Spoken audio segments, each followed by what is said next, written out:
اور وہ وقت یاد کرنے کے قابل ہے جب تمہارے پروردگار نے فرشتوں سے فرمایا کہ میں زمین میں اپنا نائب بنانے والا ہوں۔ انہوں نے کہا کیا تو اس میں ایسے شخص کو نائب بنانا چاہتا ہے جو خرابیاں کرے اور کچھ تو خون کرتا پھرے؟ اور ہم تیری تعریف کے ساتھ تسبیح و تقدیس کرتے رہتے ہیں۔ فرمایا میں وہ باتیں جانتا ہوں جو تم نہیں جانتے۔ اور اس نے آدم کو سب چیزوں کے نام سکھائے، پھر ان کو فرشتوں کے سامنے کیا اور فرمایا کہ اگر سچے ہو تو مجھے ان کے نام بتاؤ۔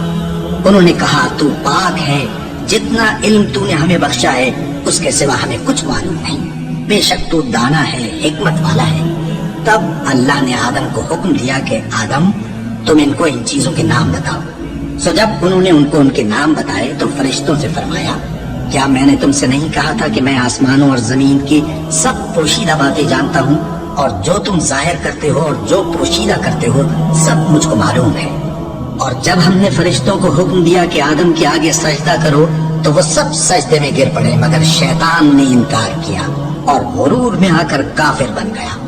اور ہم نے کہا کہ اے آدم تم اور تمہاری بیوی بہشت میں رہو اور جہاں سے چاہو بے روک ٹوک کھاؤ پیو، لیکن اس درخت کے پاس نہ جانا، نہیں تو ظالموں میں ہو جاؤ گے۔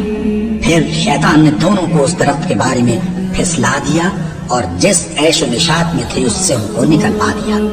تب ہم نے حکم دیا کہ بہشت بری سے چلے جاؤ، تم ایک دوسرے کے دشمن ہو، اور تمہارے لیے زمین میں ایک وقت تک ٹھکانہ اور معاش مقرر کر دیا گیا ہے۔ پھر آدم نے اپنے پروردگار سے کچھ کلمات سیکھے اور معافی مانگی تو اس نے ان کا قصور معاف کر دیا۔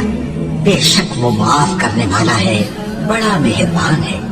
ہم نے فرمایا کہ تم سب یہاں سے اتر جاؤ، جب تمہارے پاس میری طرف سے ہدایت پہنچے تو اس کی پیروی کرنا، کہ جنہوں نے میری ہدایت کی پیروی کی ان کو نہ کچھ خوف ہوگا اور نہ وہ غمناک ہوں گے، اور جنہوں نے اس کو قبول نہ کیا اور ہماری آیتوں کو جھٹلایا وہ دوزخ میں جانے والے ہیں اور وہ ہمیشہ اس میں رہیں گے۔